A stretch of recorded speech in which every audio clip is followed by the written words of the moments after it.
عايزك بقى تركز معايا في الفيديو ده. عندك مكنة شارب او مكنة كيوسيرا او 4035 او مكنة زيروكس او ايا كان نوع المكنة. عايزك تعرف المعلومة المهمة دي جدا عشان ما تقعش في المشكلة دي، لان في ناس لما بتقع فيها لسه مش فاهمين الموضوع دوت، وللاسف بيقعوا في مشاكل كبيرة وبيحتاجوا صيانة للمكنة من اول وجديد بسبب الخطأ الشائع دوت. لما يكون عندك مكنة وانت مثلا لسه جايبها وحاطط فيها نوع حبر، يعني انت دلوقتي عندك علبة الحبر دي وحاطط فيها نوع حبر ايا كان بقى، انتجرا، نوع حبر عادي، ايا كان. اوعك تفكر ان انت تجيب نوع تاني تحطه في علبة الحبر. الكلام ده كله بيمشي على ايه؟ على الشارب والزيروكس والكيوسيرا والريكو وكل الانواع. اوعك تفكر يكون عندك علبة الحبر في المكنة محطوط فيها حبر وتجيب نوع تاني مختلف تقوم جاي حاطه في علبة الحبر، يعمل معاك ارضية سودا على طول. تبص تلاقي الصورة بقت الارضية بتاعتها سودا.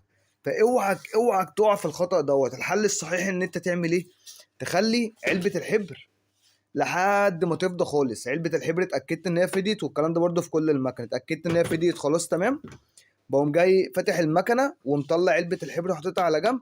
والمكنة برضك هتشتغل معاك برضك على كل الانواع. المكنة هتفضل شغالة معاك طبيعي جدا، تفضل مخلي المكنه لحد ما تديك ادنج تونر خلاص، اللي هي تقول لك انا عايزه علبه الحبر، فتبدا ان انت تملى علبه الحبر بتاعتك بالحبر الجديد، وتتاكد ان اللي فيها ما فيهاش اي نقطه حبر من القديم. يعني كمان انت تنفخها ببلاور بحيث ان انت تفضي اي نوع حبر منها. تتاكد ان هي فضيت تماما خلاص، انا ما عنديش هنا في العلبه دي اي نوع حبر.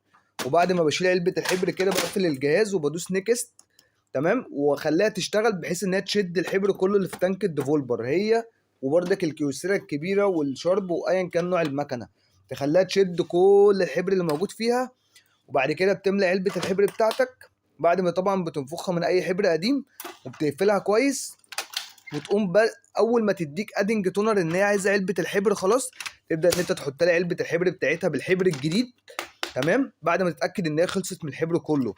وتبدا ان انت تشغلها، هتطلع معاك الصوره كويسه. انما انت لو علبه الحبر فيها شويه حبر صغيرين كده، قمت انت جيت حطيت عليها حبر من نوع تاني، لو حتى الحبر اللي انت حاطه دوت نضيف انضف من اللي فيها، برضك هيعمل معاك ارضيه سودا في الصوره. هتبص تلاقي الصوره طالعه فيها ارضيه سودا وبيبقى منظرها سيء جدا. وطبعا هتحتاج لمهندس صيانه او فني مكن تصوير بحيث ان هو يجي ويفك لك التانك وينضفه لك، وهتخسر حبر وطبعا وهتخسر حاجات في المكنه. فاوعك تقع في الخطأ دوت. وعايزك تعمل اشتراك في القناه وتصلي على النبي ولايك للفيديو. وان شاء الله لو عوزت اي حاجه تكتب لي في التعليقات، انا مثلا عندي عطل كذا او عندي مشكله في الصوره كذا، وانا ان شاء الله هساعدك باذن الله. السلام عليكم.